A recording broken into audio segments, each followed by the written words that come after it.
ate? Sigurado ka na ba? Nasasama ka na kay Tia Yoli? Hindi ka na talaga papipigil?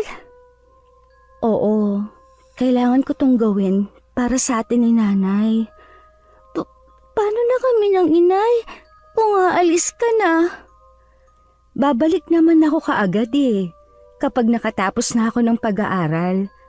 Lagi ko rin kayong tatawagan kapag nandun na ako. Pwede ka namang mag-aral dito sa atin Bakit kailangan mo pang lumayo? Maliban kasi sa malayo ang university dito sa atin, mahal pa. Hindi kakayanin ng inay na pag-aralin ako. Ate, huwag ka na lang umalis. Ayoko rin sana. Kaya lang, ito lang kasi ang paraan para maiahon ko kayo sa hirap ng buhay ng inay. Mabilis lang naman ang 4 na taon Dadalawin mo ba kami ng inay kahit nandun ka na sa malayo? Kung pwede ko nga lang kayong dalawin ng inay habang nag-aaral ako, gagawin ko. Kaya lang, ibang bansa yun, Kyla. Hindi ako basta makakauwi. Ganun ba, ate? Bakit kasi kailangan mo pang umalis? Basta, yung mga bilin ko, Huwag mong pababayaan ang pag-aaral mo. Kapag nandoon na ako, hahanap din ako ng trabaho para makapagpadala rin ako sa inyo ng inay. Oo, ate. Pagbubutihin ko ang pag-aaral ko. Huwag mong pababayaan ang inay, Huwag mo rin pasasakitin ang ulo niya. Lahat ng yan susundin ko. Basta bumalik ka kaagad, ate, Oo, babalik agad ako. Mabilis lang naman ang panahon. Lagi mong tatandaan, mahal ko kayo ng inay. Mahal ka rin namin, ate. Mag-iingat ka doon, Huwag mong pababayaan ang sarili mo. Oo, para sa inyo, mag-iingat ako doon.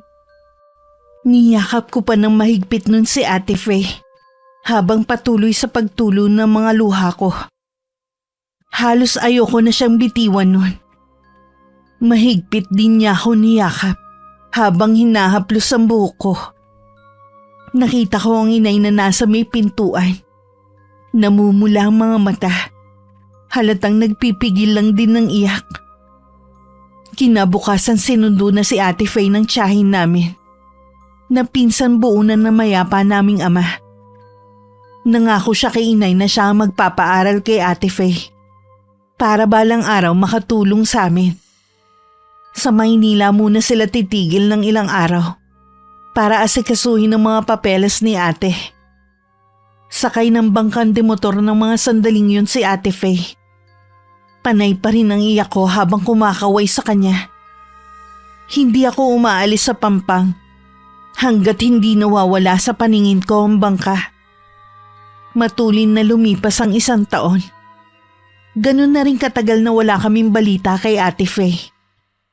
Ang inay naman, malaon nang hindi nakakapagtrabaho. Dahil may 6 na buwan na mula ng mga aksidente, nanatili na lang siyang nakahiga. Ako naman tumigil muna sa pag-aaral.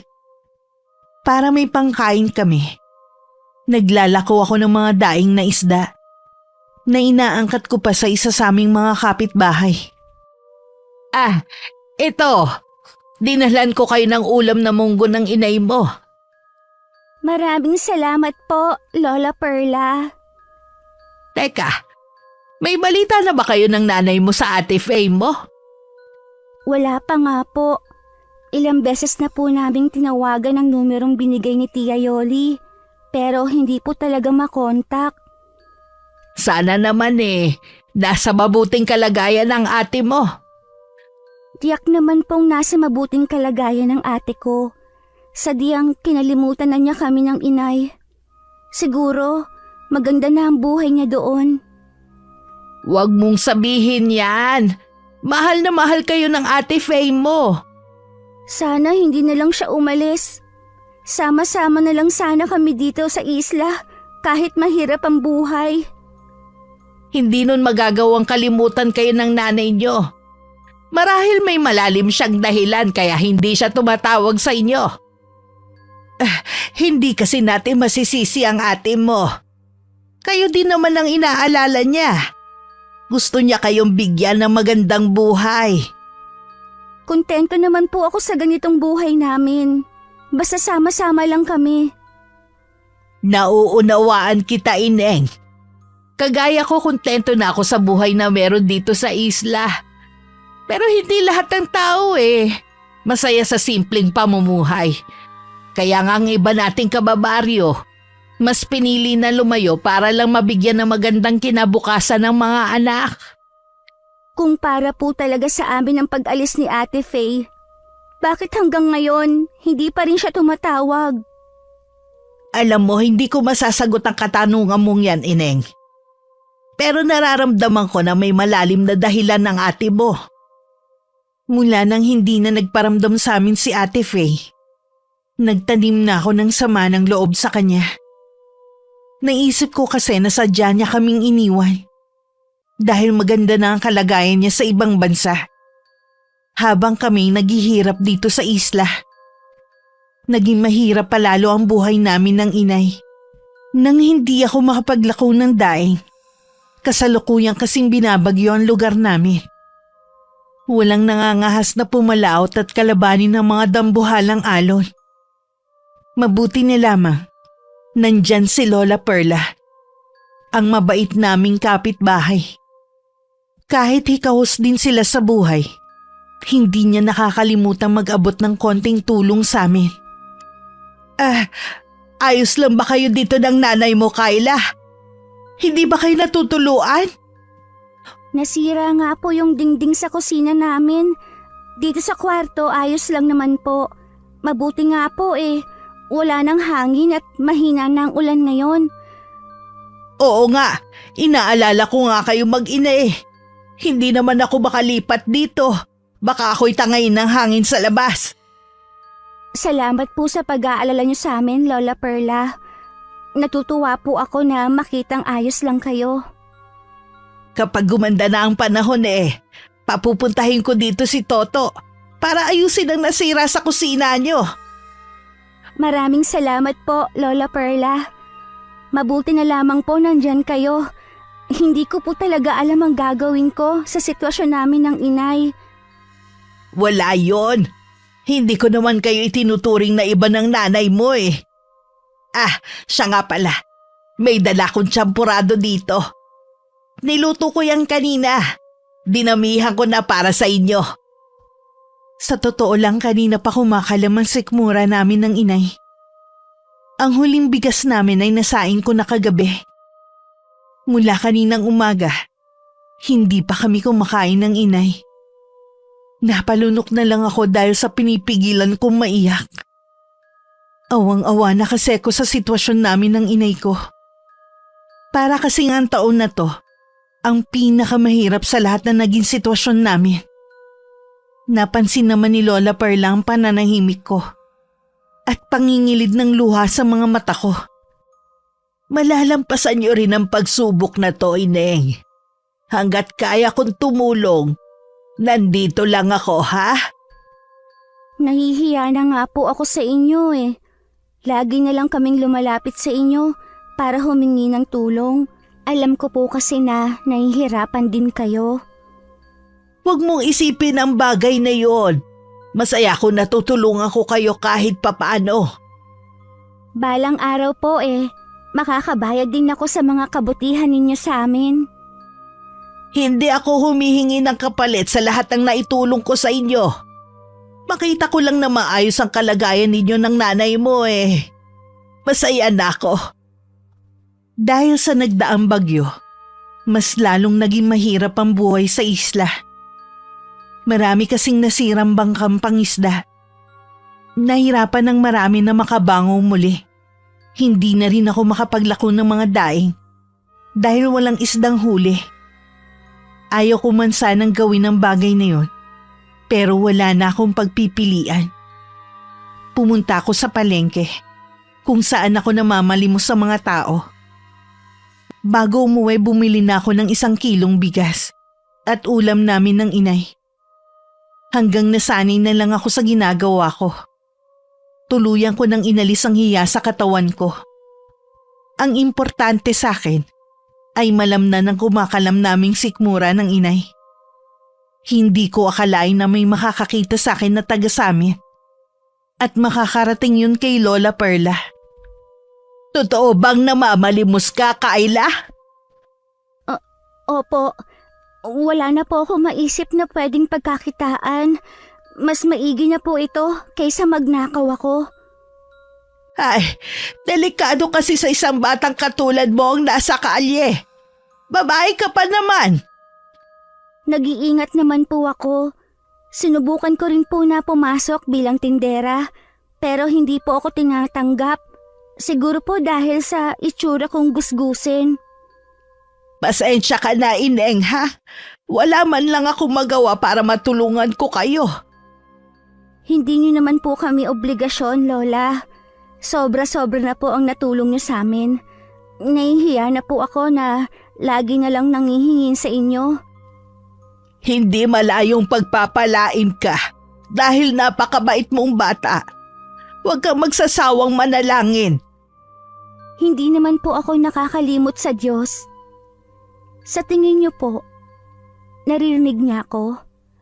Baka po kasi sa dami ng nagdadasal sa Kanya, hindi niya po alam kung sino ang uunahin niyang pakinggan. Kahit maraming nagdadasal, natitiyak ko sa iyo na naririnig ng Diyos ang lahat ng tumatawag sa Kanya. Basta ito'y galing sa puso. Marami po akong hiling sa Kanya. Kahit isa man lang doon ay maibigay niya. Ibibigay niya yun sa iyo. Magtiwala ka lang. Sa sinabing yun ni Lola Perla, mas lalo akong tumawag sa Kanya. Sa Diyos ko na isinusumbong ang bigat ng dibdib ko. Maging ang pagtatampo ko sa ate ko dahil sa pag-aakalang kinalimutan na niya kami. Sa kabila nun, patuloy ko pa rin ipinagdarasal ang kanyang kaligtasan. Habang namamalimos, meron isang tindahan na may TV. Nanunood ang ali ng balita tungkol sa mga kabataang babae na pinapangako anumano na pag-aaralin sa ibang bansa. Yun pala ibebenta sa grupo ng isang sindikato kung saan ginagawang prostitute. Bigla ko naalala si Ate Faye sa balitang yun. Pero naisip ko na imposibleng makasama sa mga babaeng yun ng ate ko. Dahil kasama niya ang tiyahin namin. Hanggang makauwi, hindi na yun maalis sa isipan ko. Ikinuwento ko rin kay Lola Perla ang tungkol sa napanood ko sa balita. Sobra na talaga ang kasamaan ng mga tao, no? Kaya siguro patindi na ng patindi ang mga kalamidad na nangyayari. Pinaparusahan na tayo ng Diyos.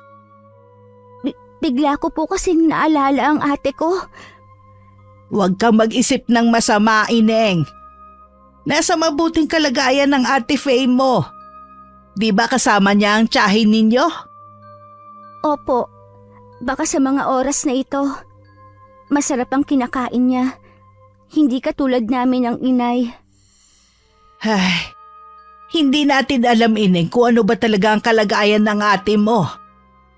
Kung sakali mang kumakain siya ng masarap ng mga oras na to, ipagpasalamat mo pa rin. Ibig sabihin lang nun malayo siya sa kapahamakan. Kung sakali man na mabago ang buhay namin ng inay, hindi ako tutulad sa kanya na naghagawang makatulog ng mahimbing habang kami ng inay ay natutulog na kumakalamang sikmura. Napabuntong hininga na lang si Lola Perla, pero hindi na siya muling nagsalita. Sa ilang linggo kong pamamalimos, meron na akong mga nakilala na gaya ko na namamalimos din. Kinukumbinsi ako ng isang pamilya na sumama sa kanila sa syudad.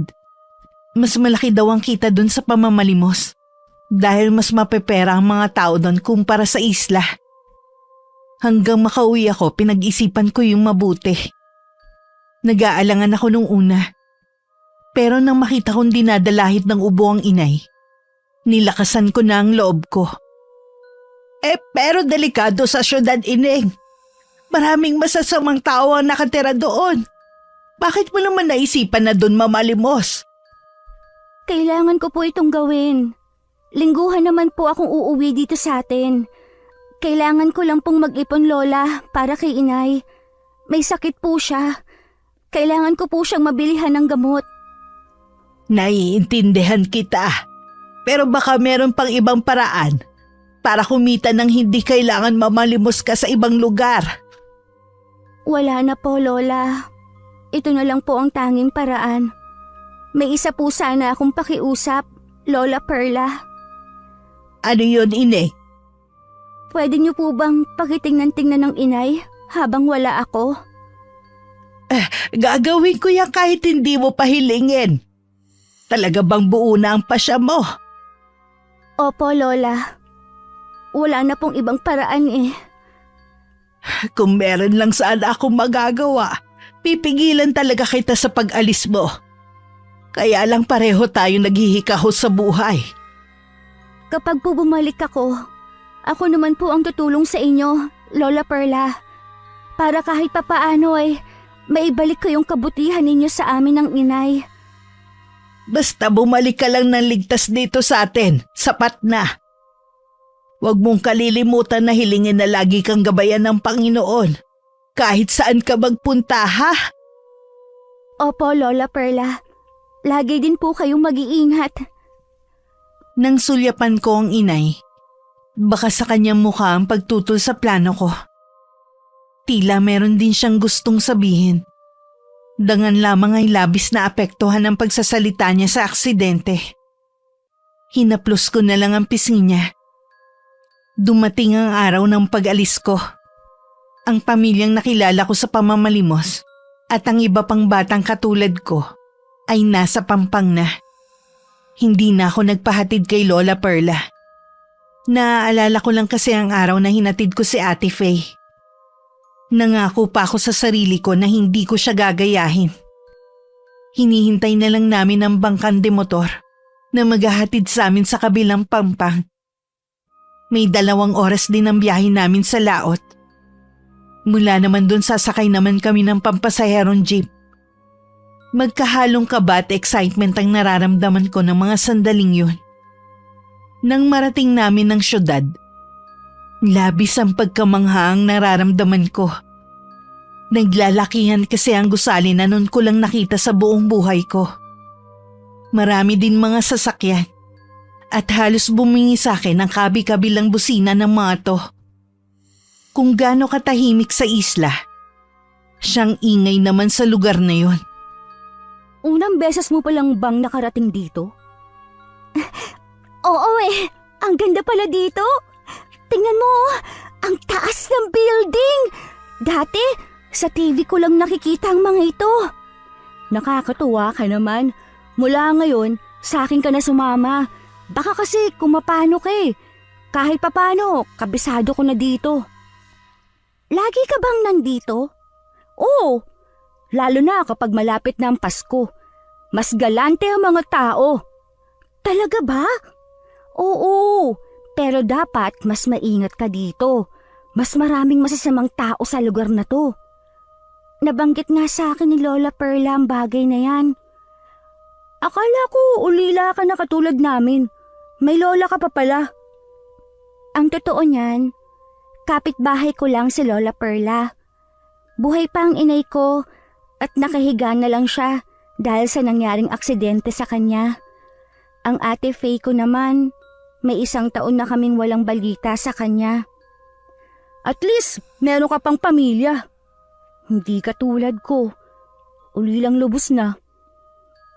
Pwede naman tayong magturingan na magkapatid habang nandito tayo eh.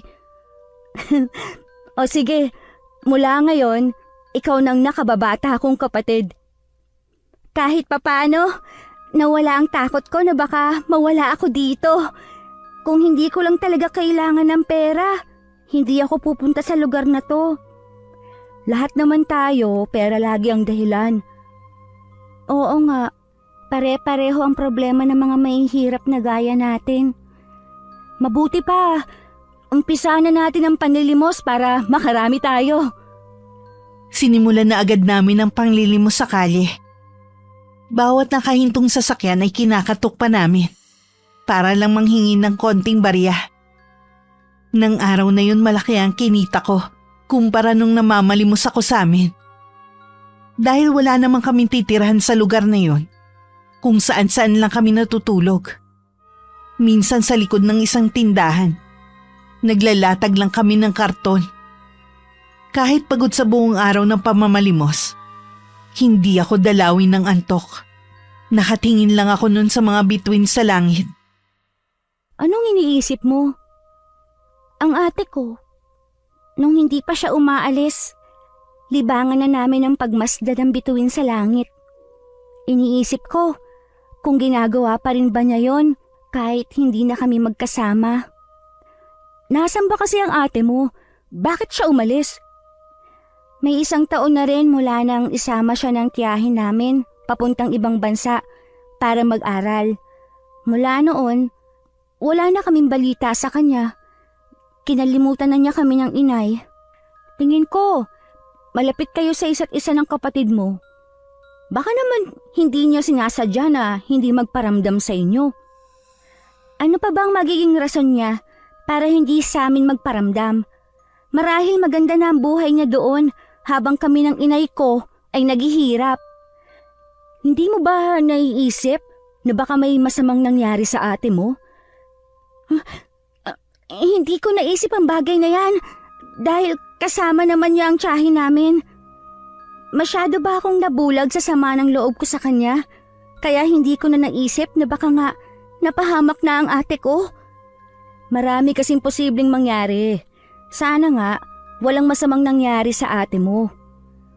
Sa loob ng 1 taon, wala na akong bukang bibig kundi sisihin siya sa paghihirap na pinagdadaanan namin ng inay. Baka nga mas matindi pa ang pinagdadaanan niya ngayon. Huwag ka muna mag-isip ng negatibo. Hindi naman tayo nakasisiguro pa eh. Maraming pangako ang ate ko kapag nandun na siya. Hindi ko man lang naisip na posibleng ang may masamang nangyari kay Ate Faye dahil buong paniniwala ko na kasama naman niya ang tiyahin namin na hindi siya nito magagawang pabayaan. Bakit hindi mo tawagan ang tiyahin mo? Iyon nga ang isa pang problema eh. Hindi namin matawagan ang numerong ibinigay ng tiyahin ko. Yun lang. Kaduda-duda nga talaga. Hindi naman siguro ipapahamak ng tiyahin ko ang ate ko. Sana nga. Mabuti pa, matulog na tayo. Maaga pa tayo bukas. Kailangan natin ng ibayong lakas para sa maghapon na pamamalimos. Lalo tuloy akong hindi nakatulog ng gabing yun. Labis akong binabagabag sa mga posibleng nangyari kay Ate Faye. Kinabukasan para akong lutang habang namamalimos. Bandang tanghali na, nagiya si Ate Ella na kumain muna kami. Dahil sa itsura namin, hindi naman kami maaaring pumasok kahit sa kainan o kahit sa karinderya. Tsak na pagtatabuyan lang kami. Bumili na lang ng pagkain namin si Ate Ella. Naghintay naman ako sa ilalim ng isang puno sa tabi ng kalsada. Ilang sandali pa, dumating na ito dalang 2 supot at 2 ring soft drink sa bote. Kumain ka muna. Kanina ko pa napapansin na namumutla ka eh. Hindi kasi ako nakatulog kagabi. Kakaisip kay Ate Faye.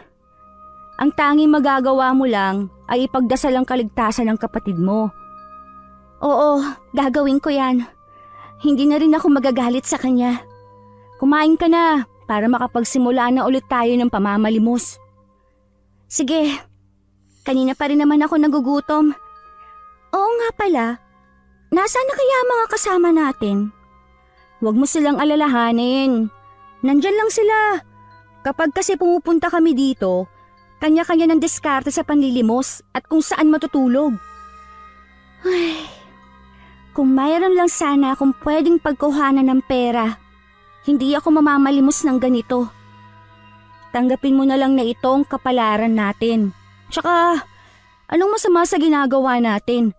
Mas mabuti na to kesa magnakaw. Gusto kong mahanap ang ate ko. Pero hindi ko alam kung paano. Paano kayo magkikita? Eh di ba sabi mo, nasa ibang bansa siya? Alam mo ba kung gaano kalayo yun? Wala akong ideya kung gaano kalayo. Itong lugar pa lang na tong nararating ko. Isang himala ang kailangan mo para makita ang kapatid mo. Para mo na rin sinabi na wala kaming pag-asa na magkita pa ng ate ko. Ganun na nga, kung nasa ibang bansa siya. Paano kung doon siya napahamak? Hindi mo agad siya masasaklolohan. Naiiling pang wika ni Ate Ella habang nakatuon ang pansin sa kanyang pagkain. Isinantabi ko muna ang pag-iisip sa kapatid ko.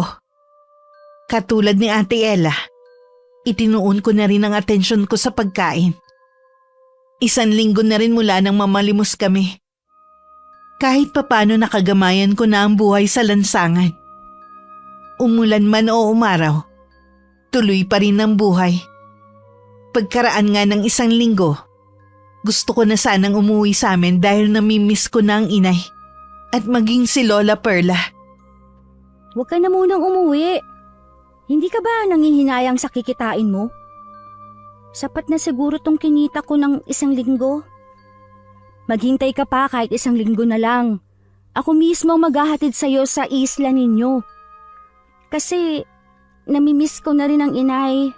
Tsaka nakakahiya kay Lola Perla.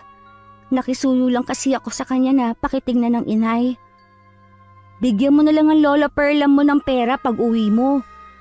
Parang upa mo na yun sa kanya. Kaya lang, huwag ka nang magdalawang isip. Naintindihan ko na hindi ka sanay na malayo sa mga mahal mo sa buhay. Pero masasanay ka rin. Sige na nga. Ganyan dapat. Gusto ko kasi na malaki ang maiuwi mo sa inyo. Nararamdaman ko kasi na baka hindi ka na bumalik sa pamamalimos kapag umuwi ka na. Ay, sa totoo lang, nahihirapan akong tumira sa lansangan. Kahit maliit at tagpi-tagpi lang ang bahay namin sa isla, kampante ako dahil alam ko walang masamang mangyayari sa akin. Pero dito, kahit hindi mo sabihin sa akin, nararamdaman ko na may takot ka din. Oo naman, pero wala naman akong pagpipilian eh. Masasanay ka rin, lalo't may matindi kang pangangailangan. Hindi ganitong buhay ang pinangarap ko. Pareho lang tayo. Pero itong tinadhana sa atin. Pwede pa kaya itong mabago? Hindi ko alam eh. Mula sa pagkabata kasi, puro hirap na lang ang nararanasan ko. Kaya hindi ko alam kung mababago pa ba ang takbo ng buhay ko. Sa mga araw na nagdaan na nakakaramdam ako ng pangungulila at takot, si Ate Ella ang karamay ko lagi. Palipat-lipat din kami ng lugar kung saan kami matutulog. Isang araw hindi kami nakapanglimos dahil hinuhuli ang mga pulubi sa kalye. May mga kasama kami na nahuli. Mabuti na lamang nagawa namin makatakbo at makapagtago ni Ate Ella. Sino ang mga yon? Nakalimutan ko palang sabihin sa iyong tungkol sa kanila. Bawal talaga ang mga namamalimos sa kalsada. Hinuhuli nila at dinadala ang iba sa mga bahay kalinga. Yung iba, inuuwi sa mga probinsya kung saan sila galing. Ang mga bata namang wala ng mga magulang, sa bahay ampunan naman ng bagsak. Ganun ba? Akala ko kapag nahuli tayo ikukulong nila tayo. Hindi lahat napupunta sa mga binanggit kong lugar. Kapag binalas-malas ka, baka sa isang sindikato pa ang bagsak mo. Sindikato? Anong mangyayari sa atin kapag nahuli nila tayo? Maraming pwedeng mangyari sa atin. Pero puro kapahamakan nga lang. Kapag may itsura ka, katulad mo, pwede ka nilang ibenta sa mga banyagang mahilig sa mga bata. Mas nakakatakot sila kumpara sa mga halimaw na pwede nating maengkwentro sa kalye. Kaya mag-ingat ka. Natatakot ako, Ate Ella. Umuwi na lang tayo sa isla. Doon na lang tayo mamalimos. Mag-iipon lang tayo. Pagkatapos, uuwi na rin tayo. Konting tiis pa. Huh? Hanggang kailan tayo dito? 1 linggo na lang, Kyla. Huwag nating sayangin ang pagkakataon na malaki pa ang kita natin sa pamamalimos. Sige, kahit natatakot na ako, lalakasan ko na lang ang loob ko. Alang-alang kay inay. Ang mabuti pa, magpalamig muna tayo. Tsaka na tayo mamalimos kapag wala na mga nanguhuli. Kailangan muna nating magtago. Lumipat muna tayo sa ibang lugar. Ipinapaubaya ko sa iyo ang bagay na yan, ate. Alam mo naman na wala akong alam sa lugar na to. May alam akong lugar na pwede nating pansamantalang pagtaguan. Sumunod ka sa akin. Dahil wala akong alam pagdating sa kalakaran sa syudad, naging sunod-sunuran na lang ako kay Ate Ella. Umalis kami sa lugar kung saan kami madalas magpahinga. Nakarating kami sa isang lugar na may mas nagtataasang gusali.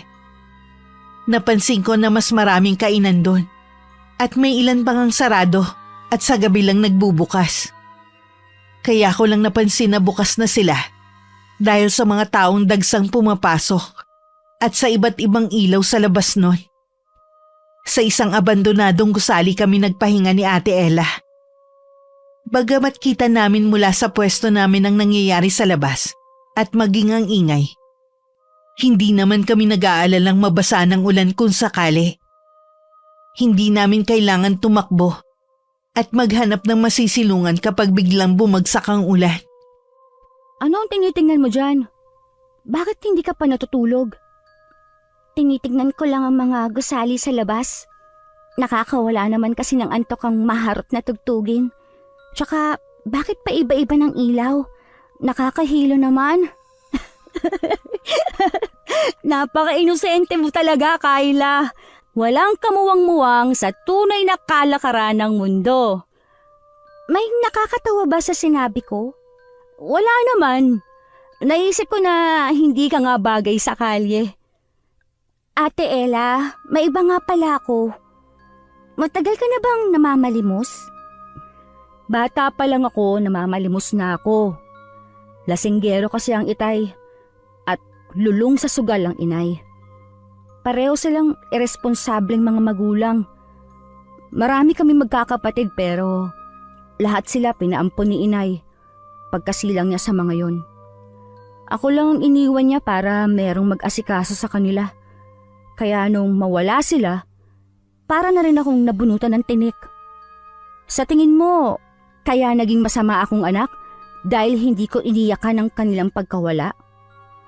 Sa tingin ko, hindi dahil hindi naman sila naging mabuting magulang sa'yo. Ay, nung nabubuhay pa sila, marami akong hiling sa Diyos na sana magbago pa sila. Sana iba na lang ang mga magulang ko at sana makasama ko yung ibang kapatid ko na ipinaampon ng nanay ko.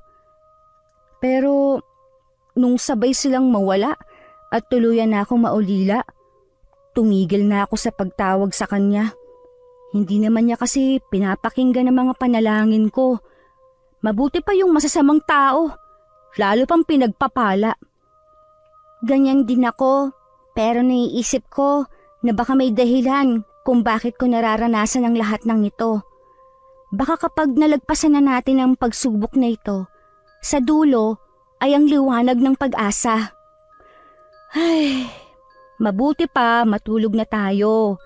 Kapag pwede nang lumabas bukas, mamalimos na tayo. Umiwas na lang muna tayo sa mga lugar na dati na nating pinagpapalimusan. Nararamdaman ko na may bigat dyan sa dibdib mo. Kung gusto mong maglabas ng saloobin, nandito lang ako. Balang araw kapag handa na ako. Tsaka bata ka pa para sabihan ng mabibigat na problema. Pero salamat pa rin. Inayos na ni Ate Ella ang karton na paghihigaan at saka siya nahiga patalikod sa akin. Ako naman muling pinagmasdan ng tanawin sa labas. Ilang sandali pa, nahiga na rin ako. Hindi ko na rin inalintana ang lamok na pumapapak sa balat ko. Sa pananatili ko sa kalye, nasanay na ako. Tinakpan ko na lang ang mukha ko ng maliit na bimpo para hindi ako dun kagatin. Kinabukasan, Nagising ako mag-isa na lang sa loob ng lumang gusali. Kinuha ko muna ang 1 galon na may malinis na tubig. Nagmumugat ng hilamos muna ako. Maya-maya dumating na rin si Ate Ella. May dala siyang 2 kape na nasa paper cup at supot ng pandesal. Mag-almusal na muna tayo bago simulan ang paglilimos. Pasensya ka na ate ha. Natanghali ako ng gising. Hindi natuloy kita nasamahan. Wala yun. Halika na, habang mainit pa tong kape. Kahit nasa kalye lang tayo, nakakakain pa rin tayo. Hindi ko tuloy maiwasan na makonsensya. Iniisip ko kasi kung kumakain ba ang inay. Bumawi ka na lang sa inay mo kapag nakauwi ka na sa inyo. Ganun na nga ang gagawin ko, pati kay Lola Perla. Naupo na ako sa tabi ni Ate Ella.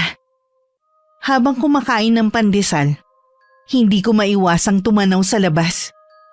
Tahimik na muli ang bawat gusali na kagabi lamang ay punong-puno ng buhay. Dahil sa ingay at mga iba't ibang ilaw.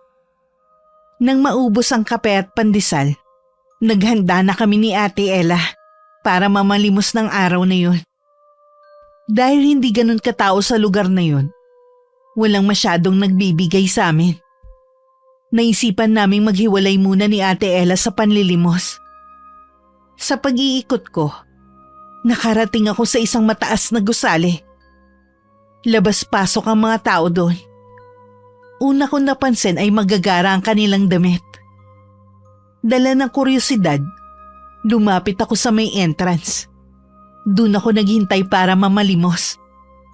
2 lalaki ang nakita kong paparating. Huminga muna ako ng malalim at saka ko inihanda ang nakakaawa kong dialogue. Palimos po, sir. Maawa na po kayo. Kailangan ko lang po ng pambili ng gamot at pagkain namin ng inay. Tumabi ka nga dyan!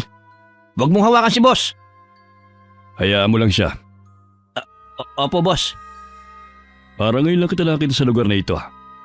Taga rito ko lang ba sa malapit? Hindi po. Galing po ako sa malayo. Itong pera, sa'yo na yan. Ang laki naman po nito. Talaga po bang sa akin na itong lahat? Oo naman. Pwede ka nang umuwi sa inyo. Maraming salamat po, sir. Malaking tulong po ito sa akin.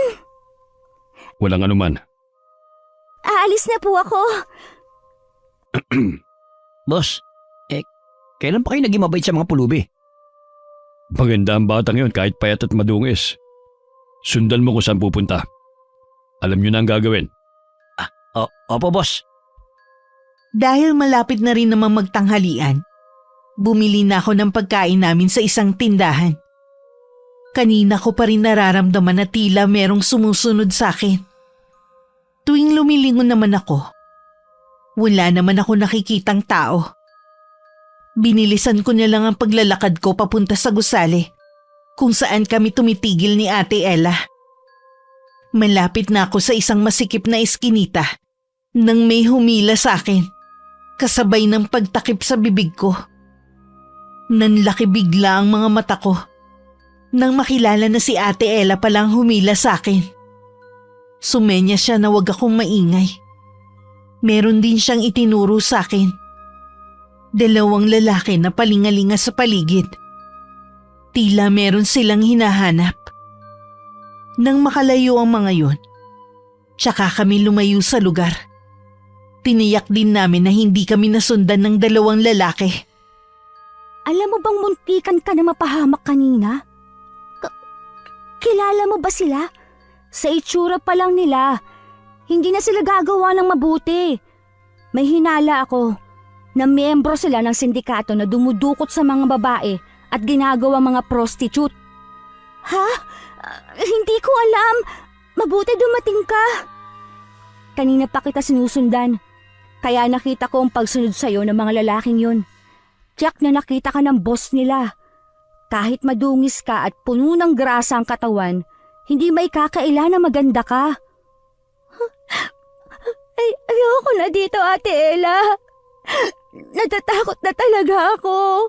Ayoko mapariwara katulad ng mga napapanood ko sa TV noon. Huwag kang matakot. Mula ngayon, hindi ko nahahayaan na mahiwalay ka sa akin. Salamat, ate. Hindi ko alam ang gagawin ko kung wala ka sa tabi ko. Mabuti pang bumalik na tayo sa lugar kung saan tayo namamalimos.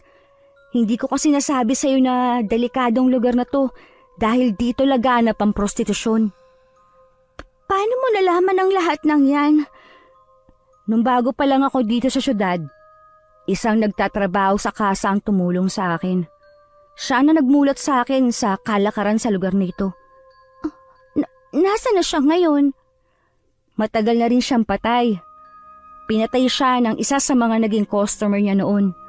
Natagpuan na lang wala niyang buhay na katawan sa tabi ng basurahan. Pasensya ka na ate kung naungkat pa dahil sa pagtatanong ko.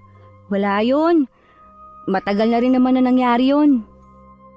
Nakita ko ang pagdaan ng puot sa mga mata ni Ate Ella. Bumalatay din sa kanyang muka ang sakit sa pagkakaalala sa nakaraan. Naisip kong naging mahalaga sa kanya ang taong yun. Marahil hanggang ngayon naghahanap pa rin siya ng hustisya. Kinabukasan sana balak na namin lisanin ang abandonadong gusali. Pero biglang bumuhos ang ulan. Kaya naman nanatili muna kami doon. May sapat na pagkain pa naman kami. Kaya kahit nasa loob lang kami, hindi kami magugutom. Samantala lingid sa akin, pinapahanap ako sa mga tauhan ng taong nagbigay sa akin ng malaking halaga noon sa entrance ng isang motel. Hindi na po namin nakita yung batang palaboy. Baka po sadyang hindi lumalabas dahil masama ang panahon. Kung hindi ka ba naman bobo pinakawalan mo pa nung isang araw. Pasensya na boss. Patuloy namin siyang hahanapin kahit maulan. Dapat lang. Ginto ang iakit sa atin ng batang yon kapag napasa kamay natin. Tiyak na pag-aagawan nyo ng mga parokyano natin. Kaya huwag kayong titigil hanggang hindi nyo siya nakikita. Opo boss. Sige na. Lumabas na kayo dito sa opisina ko. Papuntahin niyo si Faye. Dalhan ka mo ako ng alak. Nang makalabas ang dalawang tauhan niya, binuksan naman ni Arman ng zipper ng itim na bag na nasa kanyang harapan. Gumuhit ang ngiti sa kanyang labi nang makita ang napakaraming pera sa loob nito. Naglaho rin bigla ang inis na nararamdaman kanina. May kumatok naman sa pinto. Kasabay ng pagpasok ng isang babae. Naka-crop top siya at maong na shorts. Makapal din ang makeup nito at nakatali ang mahabang buhok. Ito na ang alak mo, boss. Salamat. Maupo ka muna rito sa tabi ko. Halika, tignan mo to. Ha? Ang dami naman pera niyan. Bakit mo naman ipinapakita sa akin? Dahil may tiwala ako sa iyo. Alam ko naman na loyal ka sa akin Sinabi ko naman, hindi ba?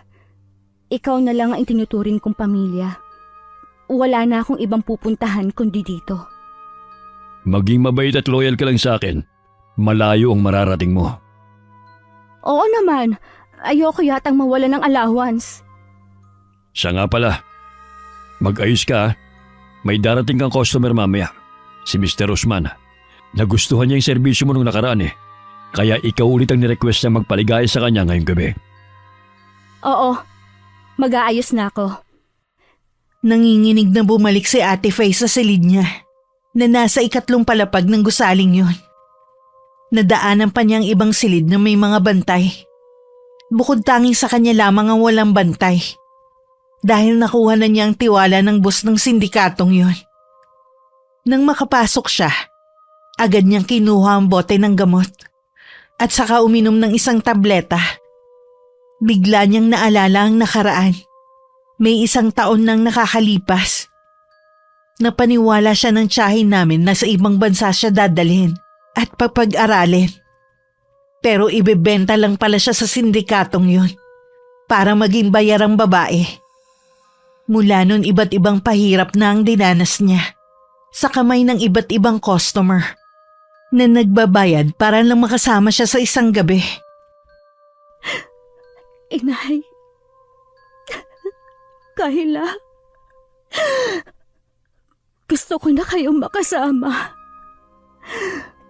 Gagawa ako ng paraan para makatakas sa impyernong lugar na to. Sa loob ng ilang buwan, nasaksihan ni Ate Faye ang ginagawa sa mga kasamang babae na hindi sumusunod. Binubugbog sila hanggang malumpo. Sa mga tumatakas naman, sa mismong harapan nila sila pinapatay para hindi nila tularan. Sa loob lang ng ilang buwan, halos mabaliw na siya sa mga nararanasan. Ang nagbibigay lang sa kanya ng pag-asa ay ako at ang inay. Kailanman hindi nawalan ng pag-asa si ate. Na balang araw makakaalis din siya sa lugar na yon. Dahil hindi pa rin tumitigil ang ulan, hindi pa rin kami makalabas ni Ate Ella sa abandonadong gusali. Nung gabi kahit malakas ang ulan, marami pa ring tao ang pumupunta sa mga kasa. Sumasabay din sa malakas na ulan ang tugtog na nanggagaling sa loob. Marami pa ring tao kahit malakas na ang ulan. Yan ang hanap buhay nila. Kahit bubagyo, tuloy pa rin sila sa negosyo nila. Nagtataka lang ako, bakit parang hindi yata nilalamig yung mga babae? Ang iiksi ng mga suot nila. Ang mga babaeng nakikita mo ay mga bayarang babae, kaya ganyan ang mga suot nila. Isang sindikato rin ang may-ari ng mga club na yan.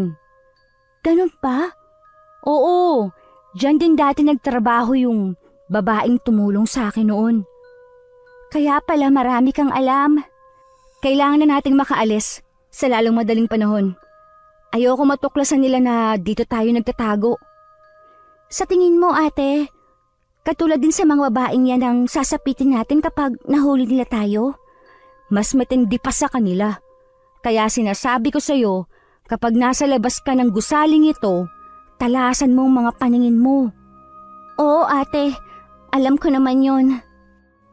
Nang mga sandaling yun mabigat sa loob ko ang sinasabi ni Ate Ella na kailangan na naming umalis sa lugar na yon. Hindi ko maipaliwanag kung bakit ako nakakaramdam ng lungkot. Dahil maghapong walang tigil ang ulan, nakahiga lang kami ni Ate Ella at natulog. Pagkagising ko nung hapon, napansin kong nangangaligig sa ginaw si Ate Ella. Hinipo ko ang noo niya. Agad kong binawi ang kamay ko dahil sa nakakapasong init niya. Ate Ella, ayos ka lang ba? Oo, huwag ka mag-alala. Lagnat lang to. Gamitin mo muna itong kumot kong sako. Lalabas din muna ako para bumili ng gamot mo. Huwag na! Delikado. Baka may makakita sa'yo. Hindi naman pwede na hayaan na lang kita. Paano kung lumala ang sakit mo? O sige, pero mag-iingat ka ha. Oo, malapit lang naman ang butika mula dito eh. Minsan na kasi akong tumambay doon. Bibili na rin ako ng makakain. Mabuti na lang kahit papano'y tumila na ang ulan. Nagmadali na akong pumunta sa butika para bumili ng gamot. Nung una tila ayaw kong pagbilhan ng babae. Nasa mga mata niya ang pagdududa kung may pera nga ba akong pambili. Hindi ko naman masisi ang ale dahil nga sa ayos ko. Agad ko namang inilabas ang dadaanin kong pera. Noon lang niya ako binigyan ng gamot na para sa lagnat. Pagkatapos naisipan kong dumaan sa gotohan para bumili. Pauwi na ako nang mapadaan ako sa isang motel. May isang babae doon na kasama ang dalawang lalaki. Napaka-sexy ng suot na halos wala nang itago. Napatitig ako sa mukha nito na natatakpan ng makapal na kolorete. Napasinghap ako ng malakas at biglang nanginig ang buong katawan ko. Nakita kong pumasok si Ate Faye sa isang puting kotse. Bumalik naman ang dalawang lalaki sa loob ng motel. Sinamantala ko yun para lumapit at katukoy ng salamin ng kotse. Ate! Buksan mo to! Kayla? Ikaw nga ba yan? Ate! Ang tagal ka na namin hinihintay ni Inay! Nandito ka lang pala! Kayla, huwag mo akong yakapin. Baka makita ka ng mga bantay ko. Delikado! Ate, hindi ko maintindihan. Bakit ka nandito? Hindi ba nasa ibang bansa ka? Mahabang kwento, Kayla. Basta, ang masasabi ko lang, niloko tayo ni Tia Yoli. Manloloko siya. Masama siyang tao. Ibinenta niya ako sa isang leader ng sindikato. At saka pinagtrabaho bilang bayarang babae. Ano? Ate, sumama ka na sa akin. Umuwi na tayo sa isla. Hindi maaari, Kayla. Mahirap kalabanin ang boss ko. Nakakatakot siya. Kahit saan ako magtago, mahanap niya ako. Ayoko kayong madamay ng Inay. Pero ate, gagawa ako ng paraan para makatakas. Pero hindi pa sa ngayon. Ano nga palang ginagawa mo dito? Bakit ganyan ang itsura mo? Ang Inay kasi na aksidente. Nakahiga na lang siya. Mula nung umalis ka, nahirapan na kami ng Inay. Kaya wala akong pagpipilian kundi mamalimos. Kayla, paparating na ang mga bantay ko. Sige na, umalis ka na. Nandito ulit ako bukas. Sisikapin ko magkita tayo. Oo, tsaka ko nikukwento ang nangyari sa akin. Halos pagtulakan na ako ni ate palayo. Nang malapit na ang dalawang lalaki, nagtago naman ako sa likod ng pader. Dinig na dinig ko pa ang sinabi ng isa sa mga lalaki. Sino yung batang yan? Ha? Namamalimos lang. Sa susunod, huwag kang basta makikipag-usap kung kani-kanino. Hindi naman ako basta nakikipag-usap kung kanino lang. Parang kasalanan ko pang iniwan niyo kung mag-isa dito ha. At nilapitan ng nanlilimos. O siya, huwag ka nang mainis. Uwi na tayo. Bilisan niyo. Kanina pa ako giniginaw. Nang umandar ang sasakyan, lumingon pa sa akin si Ate Faye. Bahagya pa siyang kumaway sa akin. Hanggang makauwi ako sa abandonadong gusali, tumutulo ang luha ko. Naabutan ko namang natutulog si Ate Ella. Itinabi ko muna ang goto at gamot na binili ko. Patuloy naman ako sa pagluha habang nakatingin sa labas ng sirang bintana. Hindi pa rin ako makapaniwalang magkikita pa kami ni Ate Faye. Naramdaman ko naman na nagising na si Ate Ella. Agad kong pinahid ang naglandas na luha sa mga mata ko. Ano nangyari? Bakit ka umiiyak? Nagkita na kami ng ate ko. Nandito lang pala siya. Ha? Akala ko ba nasa ibang bansa siya at doon nag-aaral? Sabi niya, niloko lang daw kami ng Tia Yoli. Ibinenta daw siya sa leader ng isang sindikato. Ha? Ano? Nagawa yun sa kanya ng tiyahin ninyo? Anong klase siyang tao? Kadugo niya kayo. Kailangan ko mailigtas ang ate ko. Mahirap kalaban ng mga taong yun. Baka mauna pa tayong mamatay bago natin matulungan ang ate mo. Bukas, magkita daw ulit kami doon sa motel na pinasukan niya.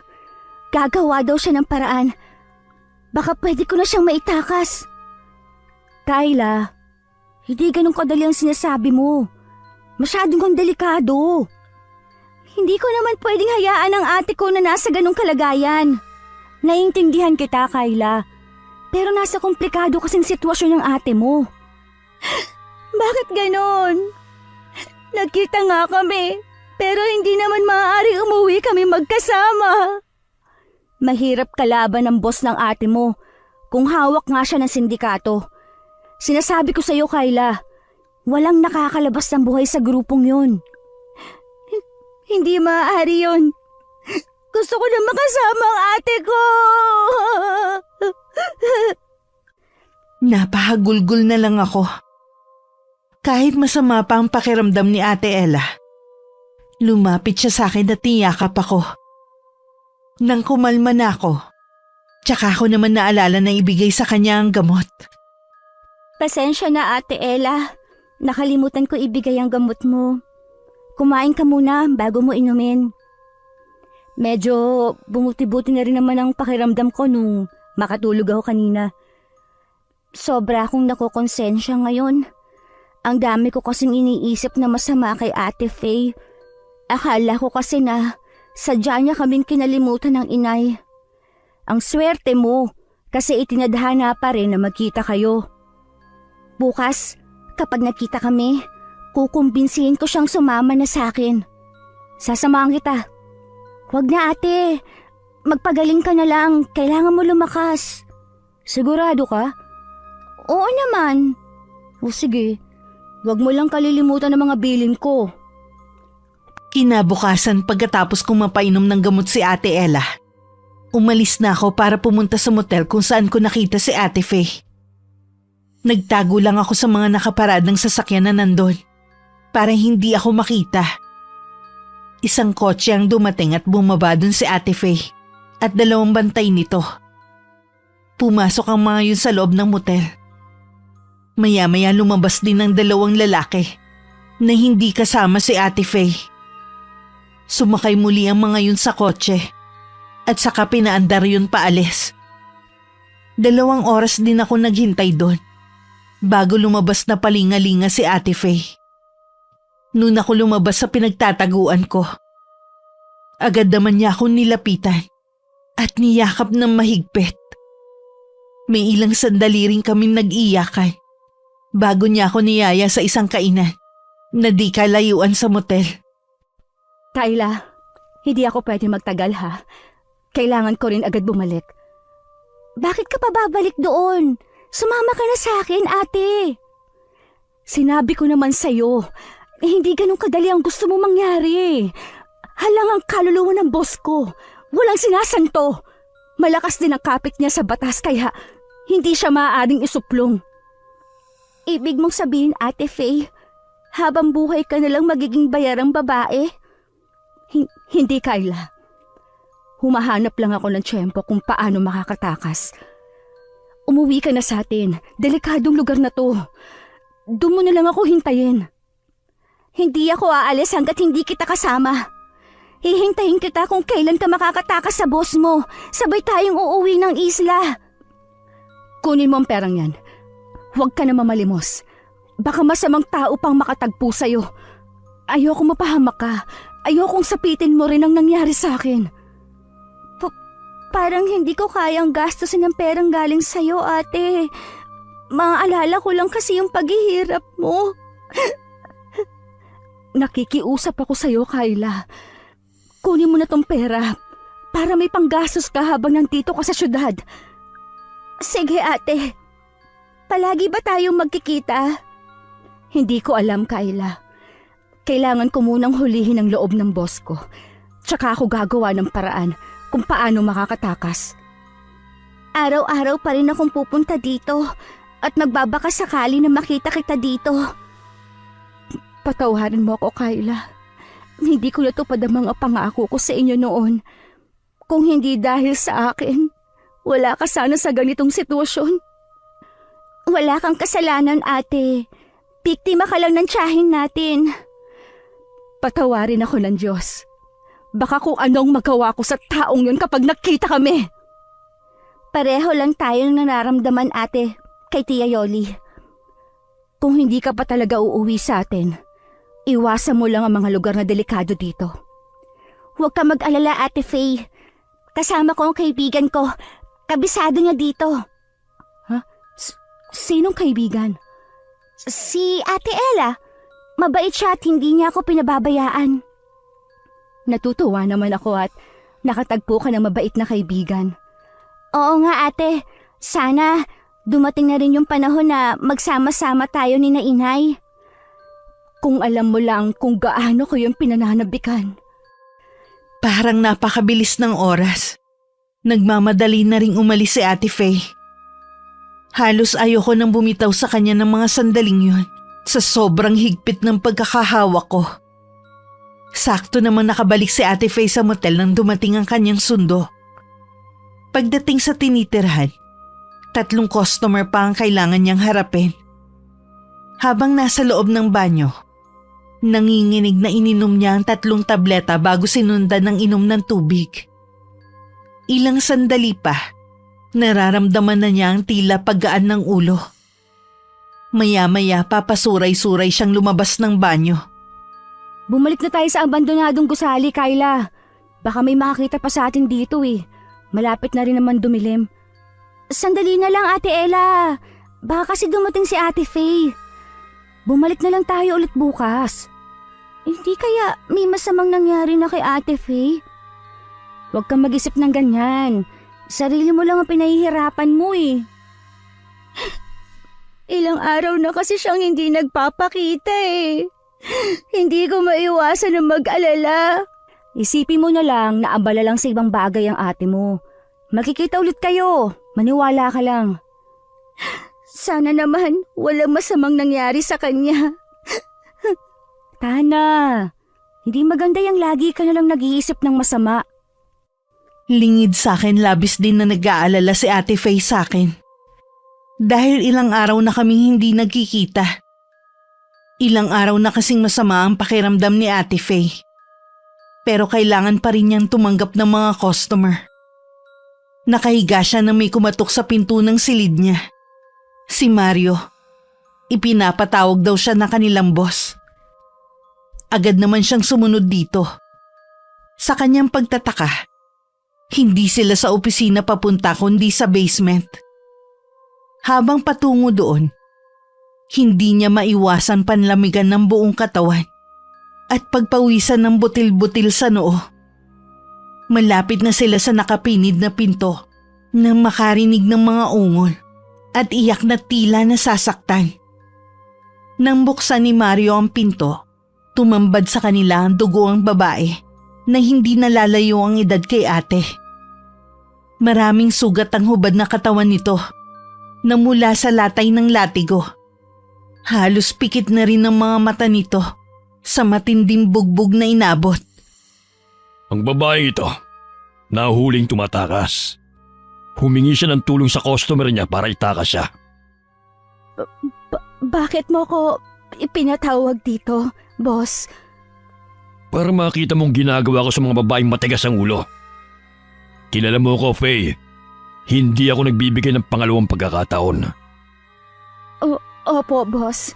Alam ko naman yun eh. Kaya nga, naging masunurin ako sa'yo, hindi ba? Lahat ng utos mo, sinunod ko. Narinig mo ba yun, Glenda? Ha? Masunurin si Faye. Dahil alam niya kung paano ako magalit. Puro ungol lang ang naging tugon ni Glenda. May umaagos na dugo sa bibig nito.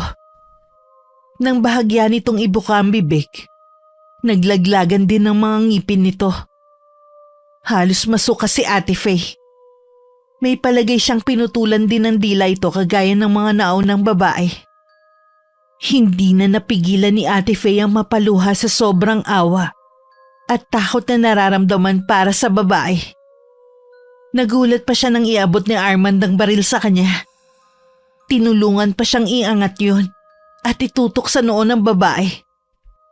Ngayon, Faye, mas lalong lalaki ang tiwala ko sa'yo kapag pinatay mo siya sa harapan ko. Pero, hindi ko kaya. Kailangan mong gawin para malaman ko na tapat ka nga sa akin. Hindi ko kayang pumatay.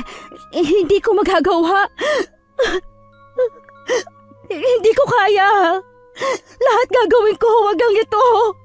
Sa ayaw at sa gusto mo, Faye, susunod ka sa akin. Boss.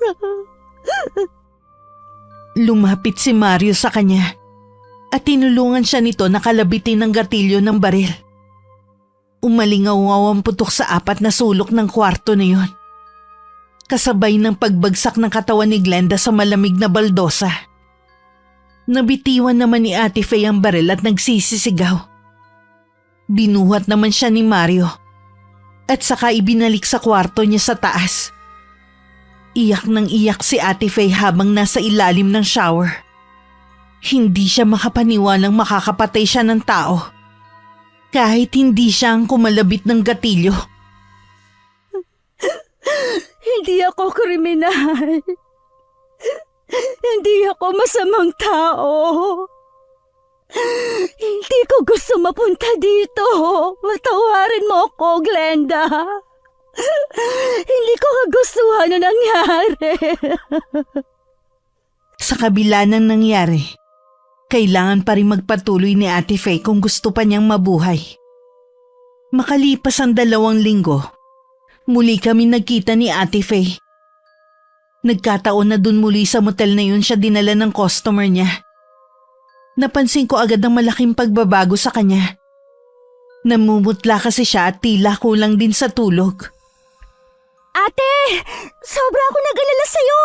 Akala ko may masama na nangyari sa'yo eh! Ayos lang ako, Kyla. Mayroon sana akong ipakikiusap sa'yo. Ano yun, ate? Umuwi ka na sa isla. Kalimutan mo na ako. Huwag ka nang babalik dito. Pero bakit? Akala ko ba tumitsyempo ka lang? Natatakas ka din. Wala nang pag-asa na makatakas pa ako, Kyla. Hanggat buhay ang boss ko at ang mga galamay niya. Huwag ka mawala ng pag-asa. Hihingi ako ng tulong sa otoridad.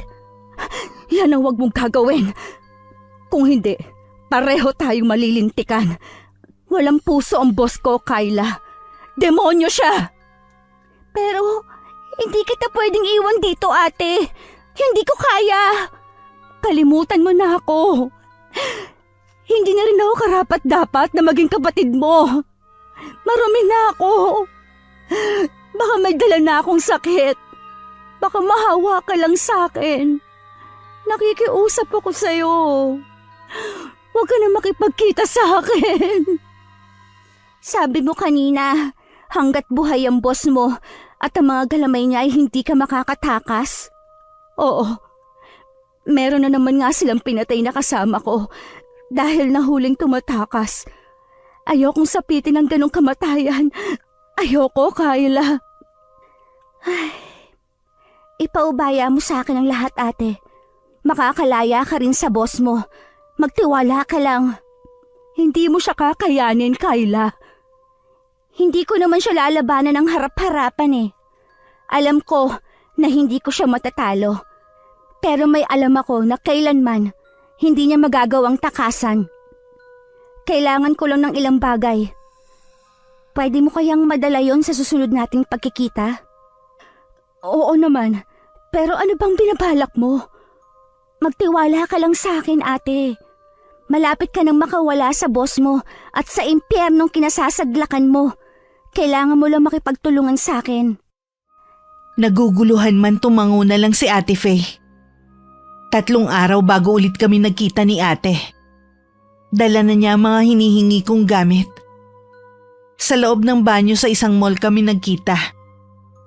Muli kami nagyakapan ng mahigpit. Alam kasi namin na yun na ang huling yakap namin sa isa't isa. Dahil kailangan ko nang umuwi sa isla. Doon na kami magkikita sa susunod. Oras na magtagumpay kami sa aming plano. Hindi rin ako magtatagal, Kyla. Mabuti nga may tiwala sa akin si Boss Armand kaya pinayagan niya akong lumabas kaya lang may kasama pa rin akong bantay. Kalahating oras lang ang paalam ko. Uuwi na ako sa isla, ate. Doon na lang kita hihintayin. Kapag nagtagumpay ka sa binabalak mo, tatanawin ko yung malaking utang na loob. Hindi kailangan, ate. Tungkulin ko yung bilang kapatid mo. Kapag nawala na ang boss mo, magiging malaya ka na at ang mga kasama mo. Naguguluhan pa rin ako sa mga sinasabi mo, pero may tiwala ako sa'yo. Mag-iingat ka, ha? Ikaw din, ate. Hihintayin ka namin ng inay sa isla. Niyakap pa akong muli ng mahigpit ni Ate Faye bago siya nagmamadaling kumalas sa akin. Pinahid niya muna ang mga luhang na malisbis sa pisngi niya bago siya nagmamadaling lumabas sa banyo. Naiwan naman ako naiiyak. Dahil uuwi ako sa isla na hindi siya kasama. Magkasama kami ni Ate Ella na umuwi ng isla. Tuluyan na rin siyang sumama sa akin. Ipinakilala ko siya kay Lola Perla. Nang madatnan namin ng matandang babae na nasa bahay namin. Buong kasabikan ko namang niyakap ang inay. Nay, nakita ko po ang Ate Faye. Malapit na po siyang bumalik dito sa atin. Sumilay naman ng ngiti sa labi ng inay. At may kumislap pang luha sa mga mata nito. Hindi ko naman na idinitalya ang pangyayari para hindi na siya mag-alala pa. Si Lola Perla naman ay palihim akong kinausap. Totoo bang nakita mo ang kapatid mo? Opo, Lola Perla. Hindi totoong sa ibang bansa siya dinala ni Tia Yoli. Sinungaling ang babaeng yon. Ibinenta niya ang ate para maging bayarang babae. Bahabaging langit, kawawa naman ang ate mo. Pero bakit hindi mo pa siya isinama pa uwi rito? Hawak po siya ng boss niya na leader ng sindikato. Hindi po siya basta makakaalis. Ano mangyayari sa kanya? Habang buhay na lang ba siya masasadlak sa putek, ha? Hindi po, Lola. Makakaalis lang po siya sa sindikatong may hawak sa kanya. Oras na mawala ang boss niya at ang tagasunod nito. Pero paano? Anong gagawin mo? Ako na pong bahala. Ngayon, matitikman ng boss niya at ng mga alipores niya ang puot ko. Ibabalik ko sa kanila ang paghihirap na dinanas ni Ate Faye at ng iba pa. Ano ang pinaplano mo, Ineng? Tsaka ko na lang po sa inyo sasabihin kapag nagawa ko na. Wala na akong inaksayang panahon. Ibiniling ko muna ang inay kay Ate Ella habang abala ko sa binabalak ko. Nagtungo ako sa kawayanan na malayo sa bahay namin. Ayoko kasing may makaalam sa gagawin ko. Lingid kay Ate Faye, nakabisa ko na ang wikang Latin na ginagamit ng inay tuwing gagamitin niya ang karunungang itim. Sa pamamagitan ng mga gamit na ibinigay sa akin ni Ate Faye, magiging madali na lamang sa akin na bigyan ng sumpa ang boss ni ate at ng mga alipores nito. Kailangan ko lang ibuhos ang buong pag-iisip ko sa sumpang gusto kong igawad sa mga taong yun. Isa-isa ko nang inilatag ang mga gamit sa lupa. Sinindihan ko na rin ang mga kandila at nagwika ng orasyon. Nang maisagawa ang ritual, labis ang aking panghihina. Marahil sa batang katawan ko, ay hindi ko kinaya ang itim na kapangyarihan. Samantala, abala naman sa pagbibilang ng mga balumbon ng pera si Ate Faye. Siya na kasi ang pinagkakatiwalaan ng boss niya na humawak ng pera. Ano kayang pesan dumapo sa mga tauhan ko? Peste? May sakit na naman ba ang isa sa mga tauhan mo? Oo, bali 4 na silang hindi nakakapasok. Sabi ni Mario, lalong lumalala ang kondisyon nila. Kailangan sigurong mailipat ang mga babae sa ibang lugar para hindi sila mahawa. Baka ipadala ko sila sa Maynila. Nagkukulang na rin kasi ang mga babae ron. Pati ba ako sasama sa Maynila? Kung nasaan ako, kailangan nandun ka rin. Ikaw na lamang ang pinagkakatiwalaan ko. Kahit si Mario, hindi ko naman pagkatiwalaan. Mukhang tama ka. Ginugulangan nga niya ako pagdating sa pera. Bakit hindi mo na lang siya tanggalin sa pwesto niya? Hindi pwede. Baka ilaglag niya ang negosyo ko. Marami na siyang nalalaman. Matyagan mo ang bawat kilos niya. Oras na makakuha ko ng malakas na ebidensya laban sa kanya, ako mismo ang papatay sa tarantadong yon. Oo, gagawin ko. Kaya lang napapansin ko na lagi siyang umiiwas. Hindi kaya nakakahalata na rin siya? Gawin mo pa rin ang inuutos ko at ako nang bahala. Inutusan kasi si Ate Faye ng kanyang boss na manmanan si Mario. Pinagdududahan na kasi ng boss niya ang lalaki dahil na rin sa panunulsol ni ate.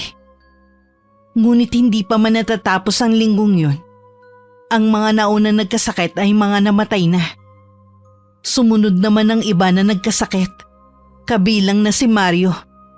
Hindi naman makapaniwala si Ate Faye sa maririnig sa lalaki. Bakit ka pa nagpunta rito? Gusto mo pa ata makahawa talaga eh. Boss, hindi nakakahawa ang sakit ko dahil hindi ito peste. Kung ganon, ano ang kinamatay ng mga kasama mo? Ano nangyayari sa inyo? May palagay po ako na kinukulam kami. Baka pati ikaw, boss, ay sumunod na rin. Ano bang kalokohan ang sinasabi mo? Maniwala ka, boss. May nagbigay sa amin ng sumpa. May gumaganti sa atin. Pwede ba? Umalis ka na! Kung ayaw mong ako na mismo ang pumatay sa'yo! Bago pa makasagot si Mario, nangisay na ito.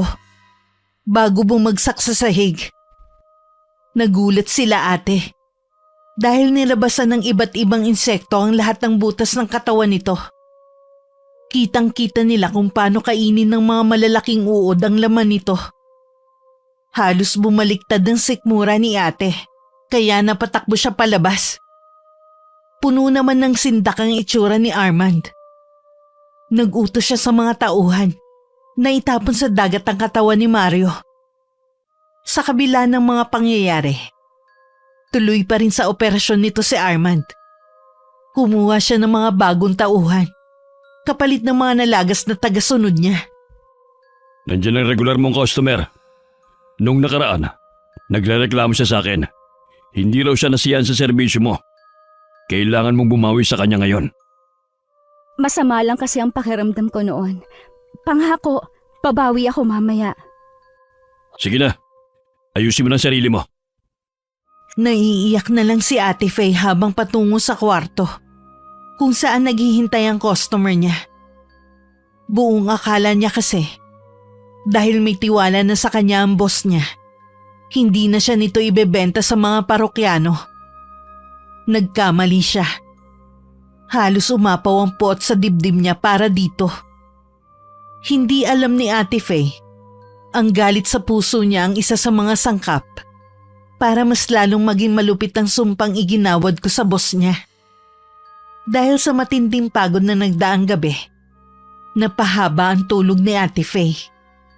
Nagising na lang siya sa sigawan at putok ng baril. Agad siyang napabangon at nagtungo sa opisina ng boss niya. Tila nasisiraan na ng bait si Armand habang walang tigil sa pagpapaputok. Lumabas ka! Hindi mo ako matatakot! Mas halang ang kaluluwa ko kesa sa'yo! Lumabas kang halimaw ka! Pinapakalma naman ng mga tauhan nito si Armand. Binigyan nila ito ng gamot para huminahon. Nang sumunod na araw, sunod-sunod muli ang pagkamatay ng mga tauhan nito sa hindi malamang dahilan. Hey, naniniwala ka ba sa kulam? Ho? Hindi po, boss. Yun ang itinuturo nilang dahilan kung bakit nauubos ang mga tao ko. Samantalang mga bago naman, hindi nagkakasakit. Naririnig ko lang po kasi yan noong araw sa mga matatanda. Pareho pala tayo. Pero, paano mo ipapaliwanag ang mga nangyayari? Hindi ko rin po alam, boss. Baka po talagang nagkataong lang na nagkasakit sila. Wala na mga dati kong tauhan, Faye. Ikaw na lang ang naiwang pinagkakatiwalaan ko. Kaya hindi ka dapat mamatay. Hindi po yan mangyayari, boss. Dapat lang. Malaki pa ang pakinabang ko sa'yo. Mula nun pinilit ni Ate Faye na mas lalong mapalapit sa kanyang boss. Sa kabila na sukang-suka na siya rito. Kailangan niya kasing malaman kung saan pa nito itinatago ang perang galing sa marumi nitong negosyo. Natitiyak kong may kinalaman si Kyla sa nangyayari. Yung mga damit na hiningi niya sa akin, marahil doon niya ginamit. Hindi dapat masayang ang ginawa niya. Kailangan, bago sumunod si Armand sa mga tauhan niya, kailangan ko munang makuha ang lahat ng pera niya. Gagamitin namin yun sa pagbabagong buhay. Kapansin-pansin ang pagbabago sa katawan ni Armand. Nangangalumata na rin ito dahil sa hindi pagkatulog. Tuwing ipipikit niya kasi ang mga mata niya, Puro mga babaeng pinatay niya noon ang nakikita niya. Puro alak na lang ang napagbabalingan niya hanggang isang gabi. Tila may nakita siyang babae na may pakpak na kalahati ang katawan. Nagsisisigaw siya at pinaulanan yun ng bala. Napasugod naman ng mga tauhan niya. Doon lang natigil ang pagwawala ng lalaki. Sa nangyayaring pagkasira ng ulo ni Armand, labis naman ang kasiyahan ni Ate Faye. Tuwang-tuwa siya na makita ang paghihirap nito bago dumating ang araw ng kamatayan nito. Natuklasan na rin niya kung saan nakatago ang pera nito. Sa isla naman nanghihina pa rin ako. Ang tagal kong makarecover sa lakas na nawala sa akin. Wala ka namang lagnat. Ano kayang dahilan ng panghihina mo? Ang mabuti pa dalhin ka na namin sa center. Baka sakaling may gamot sila para sa'yo. Ayos lang po ako. Babalik din sa dati ang lakas ko. Nanghina ka lang nung umalis ka nung isang araw. Ano ba kasing ginagawa mo dun sa may kawayanan? Hindi ka kaya nabati ng laman lupa? Kahit nanghihina ka na, mukhang masaya ka pa rin. Hindi ako nabati ng kung anong laman lupa. Dahil malapit na pong bumalik ang ate ko dito sa atin. Magkakasama na rin kami. Paano makakatakas ang ate mo sa sindikato na yun? Sabi ko nga sa'yo, walang nakakalabas ng buhay sa grupong yun. Kung mananatili na buhay ang kanyang boss. Hindi kita maintindihan. Pwede bang ipaliwanag mo? Baka sa mga sandaling ito, nagdurusa na sa sakit ng boss niya at ang mga tauhan nun. Kapag namatay na silang lahat, makakalaya na rin ang ate ko at ang iba pa. Hindi kaya. Kayla, huwag mong sabihin na ginawa mo sa kanila ang ginagawa ng inay mo noon. Tama po kayo ng iniisip. Dapat lang sa kanila ang ganong gante. Pero paano mo natutunan ang kaalaman na yon galing sa inay mo? Nakabisado ko lang po tuwing gumagawa siya ng ritual sa gabi noon. Hindi niya alam, lagi ako nakikinig. Teka lang ang pinag-uusapan ba ninyo ay tungkol sa kulam? Oo ate, may alam sa kulam ang inay. Kaya pala sobrang panghihina ng katawan mo. Magpahinga ka na nga lang dyan at ako nang bahala sa inay mo. Kailangan mo mabawi ang lakas na nawala sa'yo. Tama nga si Ella, Ineng. Sa kabila ng pagkakatuklas ni Ate Ella sa lihim namin, hindi pa rin nagbago ang kanyang pakikitungo. Nakita ko kung paano niya alagaan ang inay habang hindi ko pa kayang kumilos. Matulin lumipas ang mga araw. Bumalik na ulit ang lakas ko. Habang nagwawalis ako sa labas, biglang dumating si Ate Faye. Malayo pa lang umiiyak na itong patakbong lumapit sa akin. Iniwan na niya ang mga bagahe niya. Ate, bakit ngayong ka lang? Ang tagal na naming hinihintay ang pagbabalik mo. Pasensya na kayo. May kailangan pa kasi akong gawin bago umuwi dito. Ang inay. Nasa loob siya. Kahit hindi siya nagsasalita, alam kong nasasabik na rin siya na makita ka. Nagmamadali na kaming pumasok sa loob ng bahay. Sumilay agad ang ngiti sa labi ng inay nang makita si Ate Faye. Naging madamdamin ng tagpong yun sa kanila. Halos ayaw nang kumalas ni ate sa aming ina. Ilang sandali pa, ipinakilala ko naman si Ate Ella kay ate. Agad na nagkapalagayan sila ng loob. Ilang araw nang nakakauwi si Ate Faye nang masinsinan niya kaming kinausap. Gabi yun, at tanging gasera lang ang tumatanglaw na liwanag sa amin. Ano bang sasabihin mo, ate? Ano ba ang laman ng maleta mong yan? Ito ang gagamitin natin para hindi na tayo maghirap pa. Makakapagbagong buhay na rin tayo. Nagkatinginan lang kami ni Ate Ella. Pareho kasi kaming walang ideya sa sinasabi ng kapatid ko. Nang buksan ni ate ang maleta, pareho kaming napasinghap ni Ate Ella sa nakitang maraming pera. Saan galing yan, ate? Kinuha ko sa boss ko nang mamatay siya dahil sa kulam. Wala bang maghahabol sa pera na yan? Yung mga tauhan niya. Sinunog ko ang opisina ng boss namin. Buong akala nila kasamang nasunog ang pera na to. Nahuli rin sila ng mga otoridad. Tiyak na hindi na sila makakalaya pa. Kaya ako natagalan. Tinulungan ko muna ang mga kasama kong babae na makauwi sa kani-kanilang mga bahay. Marami na tayong pera, Ate Ella. Hindi na tayo mamamalimos kahit kailan. Oo nga. Tama kayo. Ito ang kabayaran sa mga ginawa ng boss ko sa akin. Nagpagawa ng 2 bahay si Ate Faye. Ang isa para sa amin at ang isa ay para kay Lola Perla at sa pamilya niya. Bumalik na rin kami sa pag-aaral ni Ate Ella. Naipagamot na rin namin si Inay. Pero makalipas lamang ng 1 taon, binawian na rin siya ng buhay dahil sa komplikasyon ng sakit niya. Nang sumunod na taon, nag-aral na rin si Ate Faye. Galing man sa masama ang perang kinuha niya, ginamit naman namin yun sa kabutihan. Habang abala kaming 3 sa pag-aaral, nagtayo si Ate Faye ng tindahan at si Lola Perla ang nagbabantay. Sa kabila ng pangit na karanasan namin, mas nanaig pa rin sa amin ang pananampalataya sa Diyos at humingi ng kapatawaran sa Kanya. Itinaas na namin sa Kanya ang nilalaman ng mga puso namin.